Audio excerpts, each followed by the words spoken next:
everybody. Welcome back to another episode of Truth in Trucking. I am your host, along here with my partner in crime here, Harold from Prestige Trucking Insurance and Untouchable Trucking Insurance.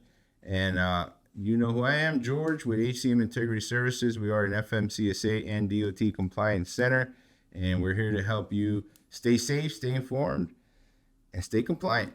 And what's on today's episode here? We're going to talk about safety audits and safety investigations, and the importance of it. It's important on the insurance part of things. And after George tells you a little bit about what's involved with it, I'm going to come back and say, how's it affecting your insurance? That's right. So first, let's delve into the new entrant safety audit, not to be confused with a DOT safety investigation. Most of you probably know, some of you don't. New entrant safety audit is an audit you're going to get the first 6 to 12 months, sometimes a little sooner, sometimes a little later, from the date that you get your authority. These audits usually are just like a preliminary type audit. They just want to make sure that you have the things in place. You are following the DOT regulations, and they want to make sure you have that in place. They're going to come do an audit. They don't need to be a lot of guys get scared and nervous. No need to be nervous at all. Most of the time, for you to get shut down or placed out of service, it's got to be something really crazy. These audits are just like I said. They want to make sure you're doing what you're doing. You're doing what you're supposed to be doing.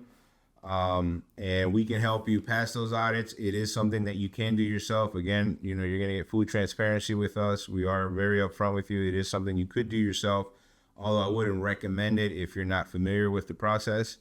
But the new entrant safety audit will be usually a quick audit. It's not on-site. Some of them are on-site, just depends. Some of them are off-site, which means you can upload most of your documents that the auditor is going to request. And most of the time, those audits, what they consist of is they just want to make sure that you are registered in clearinghouse as an employer, not as a driver, that you are also checking your drivers in clearinghouse. If it's yourself, you're checking yourself. They want to make sure that you are, running an MVR on drivers or yourself. They want to make sure that you have taken a pre-employment drug test and that you are enrolled in a random drug test program. They're also going to confirm that you have insurance. They're going to request an MCS 90 form from the insurance company. And among other things like a driver list, equipment list, accident registrar if you were in an accident. They want to see that you have all these things in place. They want to know how many drivers you have, who they are, how much equipment you have. And they want to make sure that also matches the DOT profile, because if you're telling the auditor you have 4 drivers, but your DOT only shows 1, then there's a chance he's going to tell you need to go in there and update your MCS 150. And if you are telling him you got 5 trucks and you only have 1 listed on your MCS 150, you're going to have to go update that. And you're probably going to have an issue with the insurance company because they're going to say, what are you doing with 5 trucks and we only have you insured for 1, or vice versa. I don't know if you want to. That is an issue. And I try to coach a lot of drivers, a lot of small companies, new companies, that they're trying to get, say, they haul everything under the sun. Well, hauling everything, saying you're hauling everything, is not the best thing to do. If you're sitting there putting in, I'm hauling logs. The insurance companies are not fans of log haulers.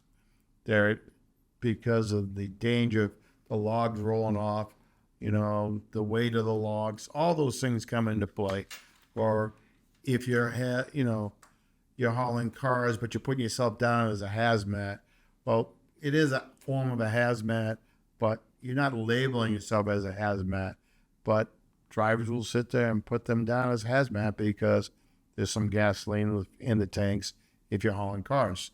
So there's a lot of things that everybody does, like steel rolls. Those are they're dangerous too as well because of the weight they are and stuff like that.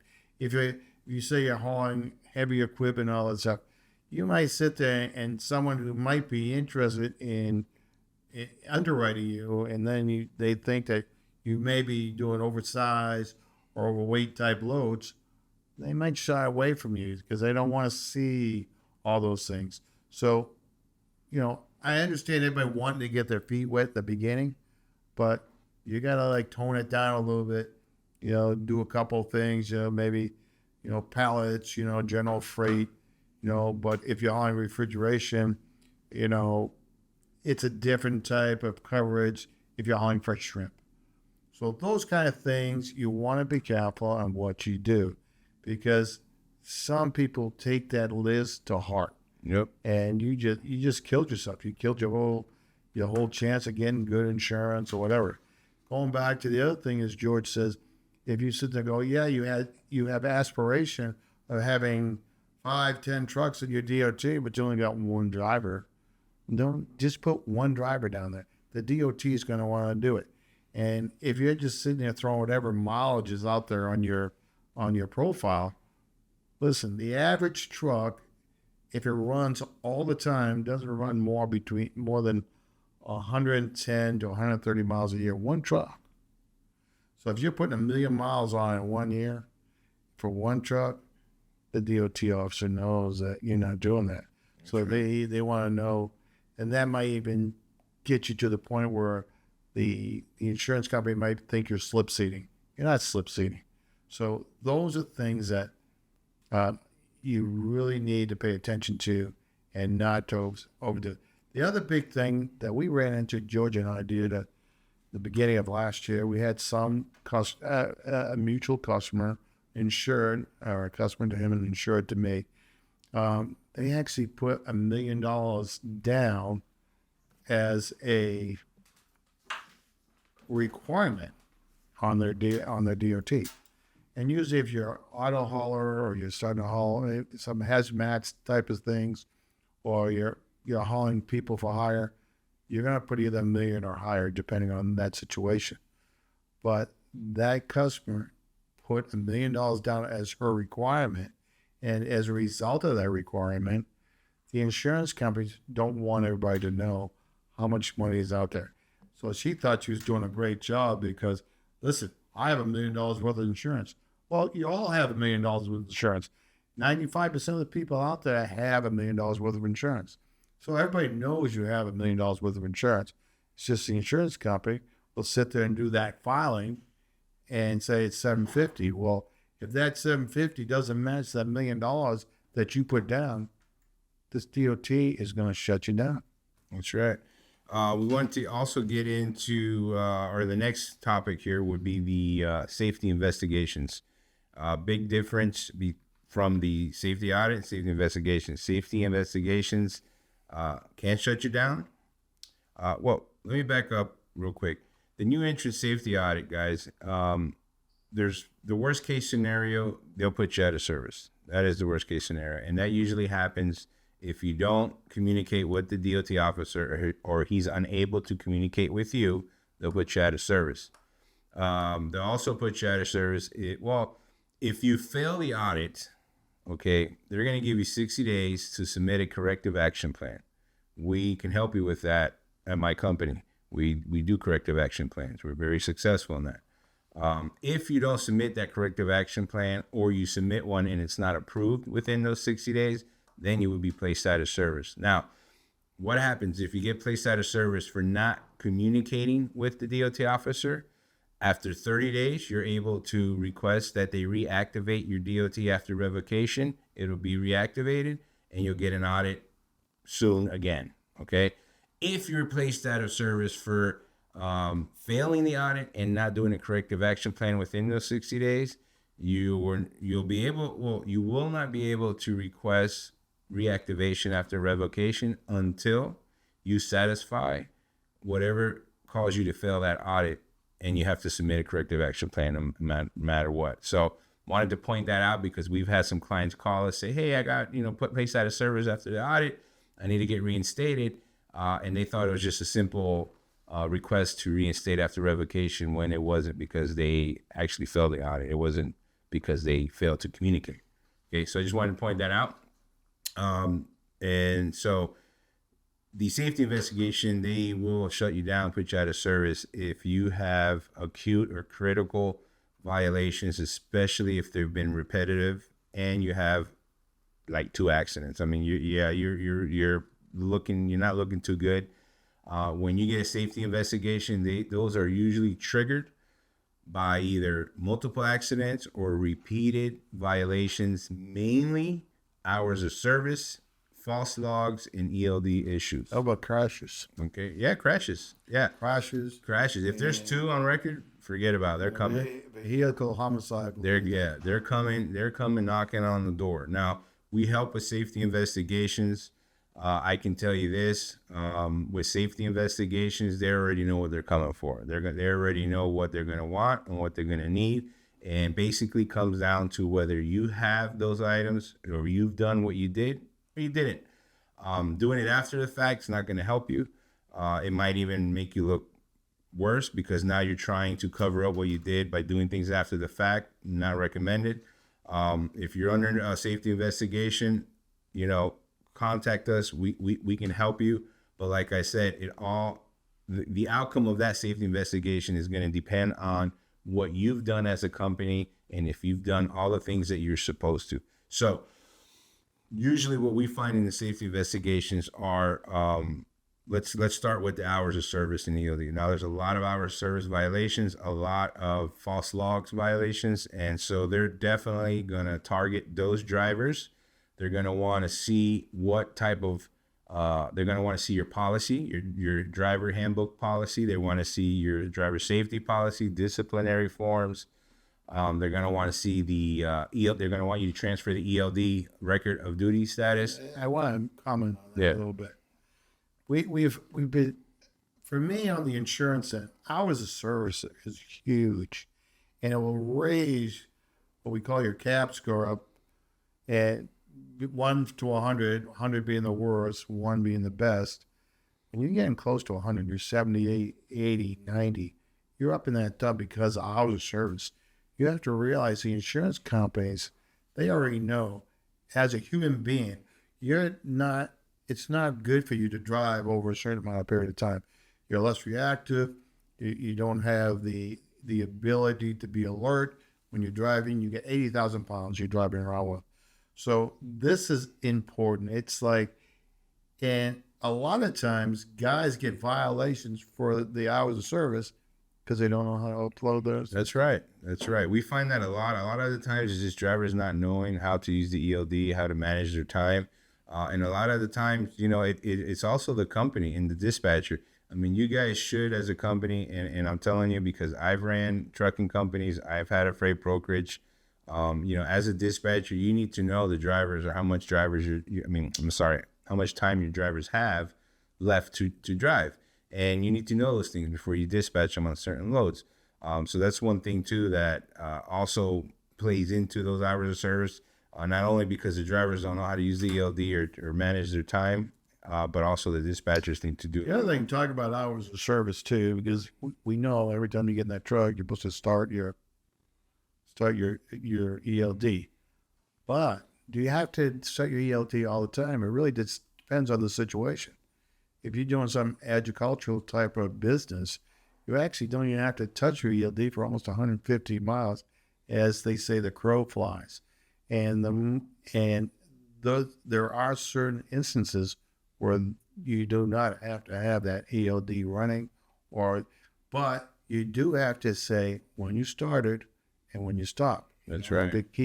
You still have to keep a log of when you start your truck. That's right. If you stay within the 150-mile radius, you don't even have to turn your ELD on. The minute you go over the 150-mile radius, you have to push the ELD on. That's right. And now that you mentioned that, if you guys leave a comment and request a form, we have the timesheet that you should use if you only operate within 150 miles radius, and you need that timesheet where you need to keep track of when you started, when you ended your shift. We have those forms that you can use. Just comment below, ask for one of those forms. We'll send it to you free. It's just important to us that you have that. We want you to make sure that you're covered. A lot of guys who operate 150 miles radius are exempt from using the ELD.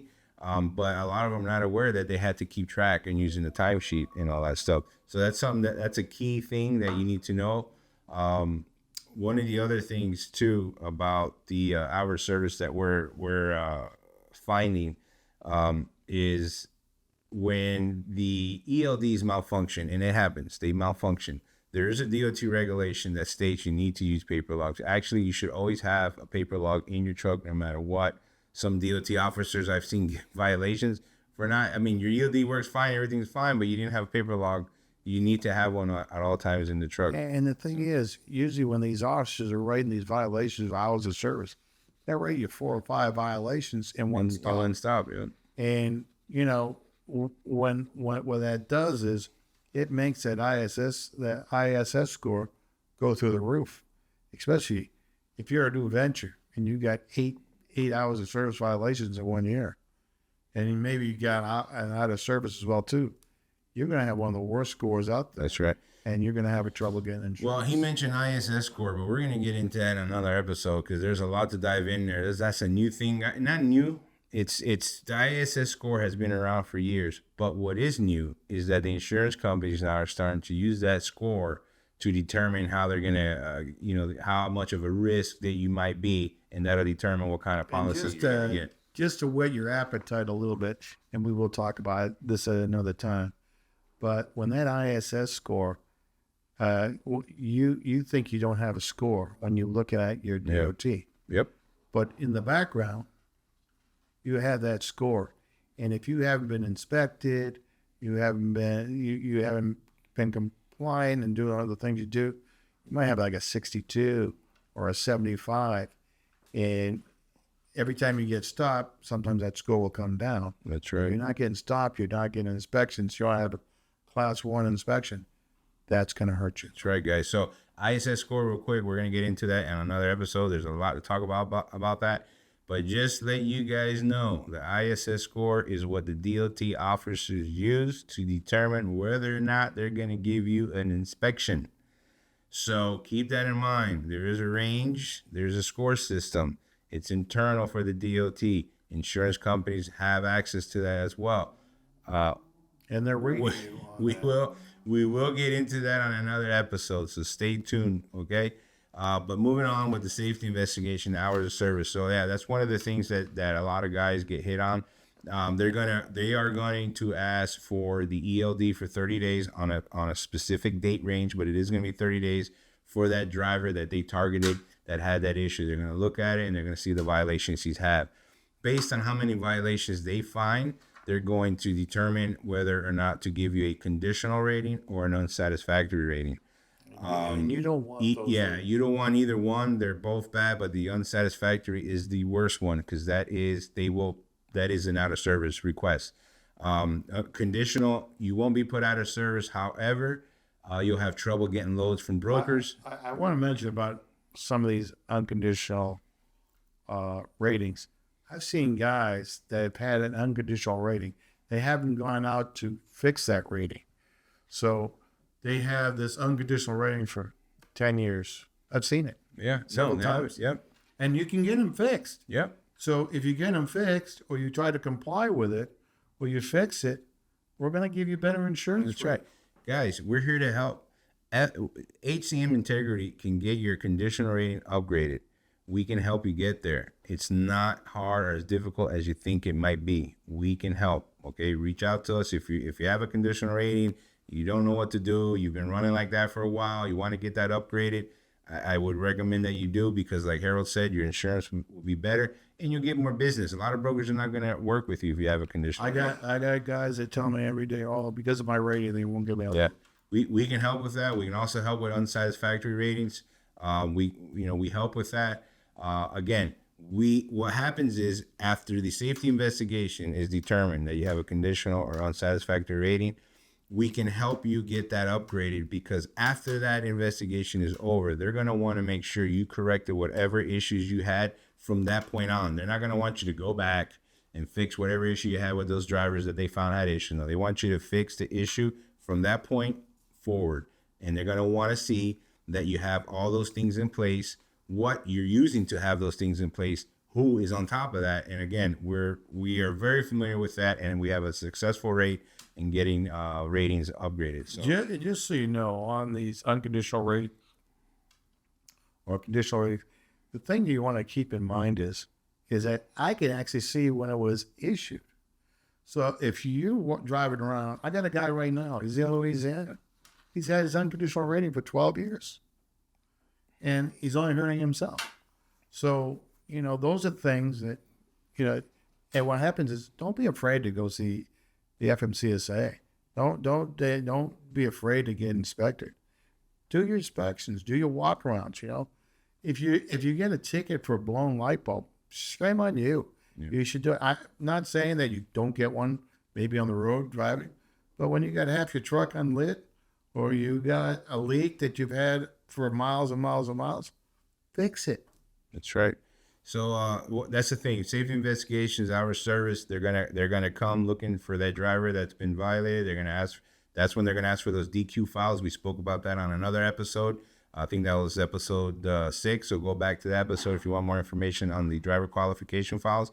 But in these safety investigations, they are going to ask for those DQ files on certain drivers that had those violations, and they're gonna want to make sure you have all those items in there. And keep in mind, the safety investigation, whatever you don't have that you needed to have, they will fine you for that. So keep that in mind. Anything that you're missing that you didn't get, they're going to fine you for it. If you got so many violations over their threshold, they have a threshold. If you have so many violations, that's what's going to determine if you get conditional or unsatisfactory. And then I wanted to move on to one of the other main things are the accidents. If you get in, drivers are in accidents, you have to do the post-accident breath and alcohol test and drug test. You have to do it. There's a limit, I think 8 hours for the alcohol test. There's also a limit for the drug test. I think it's 34 hours. If you can get your drivers to do those tests within that time, then you need to stop your efforts, and you need to have a form, which if you comment below, we'll give you that form that you need to fill out as to why you didn't, why they weren't able to do those drug tests. And I'll just give you an example. I'm not trying to give you excuses, but let's say you're on the scene of the accident, and the police officer ties you up for 8 hours, which happens. It happens, yeah. Or you can be in the middle of nowhere. Middle of nowhere, and you've had the accident. So they are lenient in some areas, but also to make, don't overdo it. Yeah. You know what I'm saying? But there's ways you can use it. That's right. To your advantage. That's right. So that kind of wraps up with what we want to talk about with the safety investigations and new entrant safety audit. But please, any experiences that anyone has out there, any things that we didn't cover, things that you want us to cover, any questions, please leave a comment below. And again, I'm George with HCM Integrity Services. I'm Harold with Prestige Trucking Insurance, and we're here to be a service to you. That's right. And remember, we're here to keep you safe, informed, and compliant. Thanks for tuning in. Tune into the next episode. See you next time. Well, that's a big fan board.